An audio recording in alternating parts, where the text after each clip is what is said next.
What does it mean to awaken? It's a journey I've been on for several decades, and it goes through phases. So the very first stage of awakening is to realize that you are not a victim. That is the very first stage. And that's where most humans are. Most humans are pre the first stage of awakening. So they're still in victim consciousness. So when we talk about being a sovereign being, that really doesn't make any sense to the majority of people. But once we wake up, and a lot of people at the moment on this planet are waking up because the darkness is coming up for healing, the shadow is coming up collectively. So many people are waking up at the moment. But once you've woken up, to realize that everything that you have ever been taught is a lie, you're then ready to go to the next level of consciousness, the next level of evolving into a conscious being. And I feel that many of you that are listening to this are ready to go through the next levels of awakening so that you can access your true potential as a human being. You know, I get called a free spirit. I do a lot of traveling. I dance a lot. I walk bare feet. I do my practices. And I also have a lot of very human experiences of loss, of fear, of anger, of upset. But when you have accessed higher levels of awareness, of consciousness, you will start to understand that actually who you are is not your thoughts, not your mind. And you start to feel your heart expand. This is the place of intuition. And so many women were called witches and burned at the stake because, of course, the church wanted the control. So ultimately, this whole war, if you like, is about the masculine and the feminine and the union of those two. And so as we go through the stages of awakening, we start to meet various parts of ourselves that are ready for healing. So once we've experienced this feeling of joy and expansion, and, you know, we've come out of victim consciousness, another level that we meet is the dark night of the soul, where something is brought up for healing because we're ready, the heart's open, and all the shit will start to come up and hit the fan.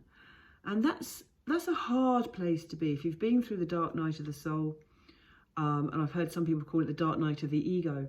I know mine happened when I was just ended a relationship, and it hadn't been a long relationship, but I'd kept on having this guy back, and you know, I liked him a lot. We were kind of friends. I was attracted to him, but something in my heart just said to me, and this is after 2 marriages, being widowed, and then a divorce after 12 years to the love of my life. Something in my heart just said to me, this isn't true. And when you're able to listen to your soul at that level, even if it's going to cause upset or tears or loss or loneliness or frustration or letdown or regret and all of those emotions it will bring up, we have access to what is true. And so what that breakup did for me was really took me into my dark night of the soul, because it brought up my whole fear, my whole life of being on my own.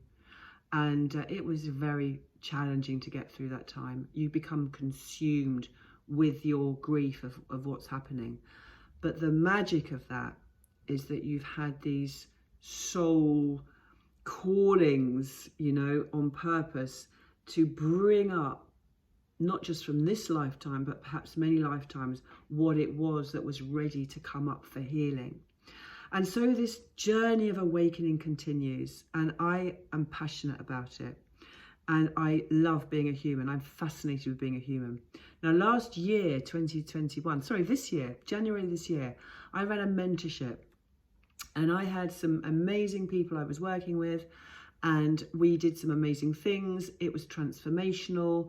I'll pop a video below. And it was a mentorship around how to really access and transform our lives and really going into the energy of expansion and awareness. But this coming year, 2022, I'm going to do it slightly differently. I'm going to I'm going to do a course on a support group on awakening and how you can go through the levels of awakening at your own time, in your own space, in your own, your own, what's the word I'm looking for? Your own pace. Yeah, there's no forcing. There's a law that says the law of least effort. And yet there's also a law that is divine timing and inspired action. Because what I've learned on my journey through all of this is that to have a mentor and have support and to be on the journey from a place of inspired action, but also leaning into the very feminine surrendering, is exactly how you can get yourself to the next level of consciousness, to a higher level of consciousness, and how you evolve as a human living here on earth and access the fifth dimension, which is already here. The fifth dimension is already here, but the human 3D physical body hasn't yet caught up with the higher states of consciousness. So 5D is already here on earth.